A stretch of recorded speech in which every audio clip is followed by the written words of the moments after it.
তার পাশে রইল শ্রীবাস প্রভু। শ্রীবাস হলো আমার সেই নারদ মুনি, সে ভক্ত প্রফুল্ল ভক্তবৎসল। যখন ধরাধামে 5 জন রূপ 5 রকম ভাবে জন্ম নিল, তখন নারদ মুনি যে রূপটাই পাল্টাক, তার ভিতরের যে শয়তানি সেটা তার যাবে না। নারদের কি ছিল কথা, শুধু গোবিন্দর কাছে ঠোকা দিয়ে কিছু নেওয়া, গোবিন্দর কাছে ঠোকা দিয়ে কিছু নেওয়া। যখন কলিযুগে চলে এলো, তখন নারদ মুনি মানে আমার শ্রীবাস ঠাকুর গোবিন্দকে বলছে যে গোবিন্দ, আমরা তো চলে এলাম কলিযুগে, তুমি বললা কলিযুগে নাকি সেই ভক্ত খালি হরিনাম করবো আর সবার পাপ মুক্ত হয়ে যাবে, খালি হরিনাম করবো আর পাপ মুক্ত হয়ে যাবে।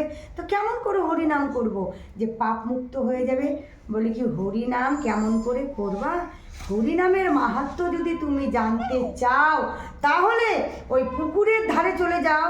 সেখানে একটা মৃত দেহ পুকুরের জলে নগণ্য গণ্য পচা গলিত দেহে ভাসমান হয়ে আছে।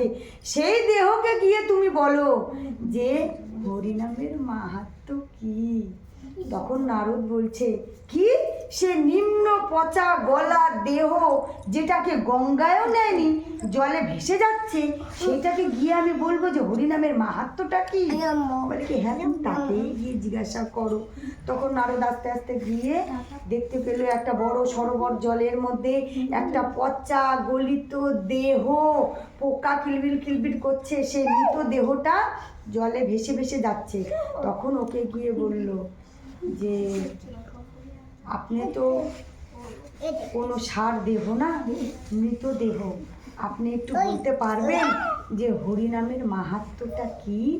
যেই না নারদ বলল যে হরিনামের মাহাত্ম্যটা কি, দেহটা তখন ছাই বর্ষ হয়ে ধুমার আকারে উপরে উড়ে চলে গেল। উপরে যখন উঠে চলে গেল, তখন নারদ দৌড়াতে দৌড়াতে এসে আবার গোবিন্দকে বলল যে প্রভু, আমি তো সেই মরা দেহটাকে জিজ্ঞাসা করেছিলাম যে হরিনামের মাহাত্ম্যটা কি, সে তো কোথায় উড়ে চলে গেল, আমাকে সে বলে গেল না হরিনামের মাহাত্ম্যটা কি।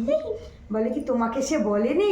তাহলে চলে যাও দূর দূর দেশান্তরে, ওই বনের মধ্যে একটা পক্ষী বিরাজ করে, কোটরের ভিতর পক্ষীটা অনেক দিন হয়ে গেল, পক্ষীটা বসে আছে কারো অপেক্ষাতে। তুমি তাকে গিয়ে জিজ্ঞাসা করো যে হরিনামের মাহাত্ম্য কি।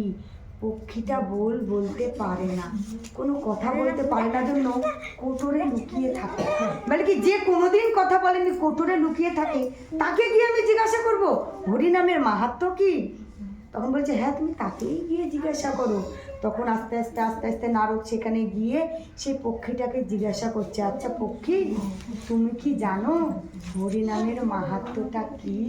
যেই না বললো পক্ষী, তখন শব্দ করতে করতে উড়ে আকাশে চলে গেল, মৎস্য হয়ে।